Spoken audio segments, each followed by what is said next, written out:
Hi friends, ఈ బోనాల తర్వాత ఒక దగ్గర అందరినీ ఆపేసి గావును పడతారండి మేకని.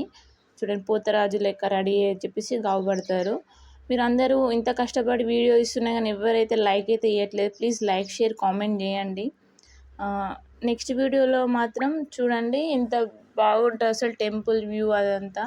చూడండి, ఇక్కడ నోరుతో మేకని అలా తీసుకుంటూ ఇట్లా పడేస్తాడండి బయట. గొంతు దగ్గర ఏమున్నాయి అవన్నీ పడేస్తాడు. తర్వాత మేకని ఇట్లా నోరుతో ఎత్తుకొని ఇట్లా కింద కూడా పడేస్తారు. అంటే పెద్దమ్మ తల్లి జాతర కదా, ఇలానే ఉంటుంది. మీ ఊర్లో కూడా ఇలానే జరిగితే కామెంట్ సెక్షన్లో కామెంట్ చేయండి. తెలియని వాళ్ళు ఉంటే కూడా చెప్పండి, వాళ్ళకి ఇంకా అర్థమయ్యేటట్టు ఎక్స్ప్లెయిన్ చేస్తాను. నెక్స్ట్ వీడియోలో చూడండి ఎంత బాగుంటాయో అసలు టెంపుల్ వ్యూ అదంతా. నైట్ టైంలో కాబట్టి ఇంకా చాలా బాగుంటుంది. ఇలాంటి డే టైంలో చేయరండి, ఓన్లీ నైట్ టైంలోనే చేస్తారు. Okay friends, bye.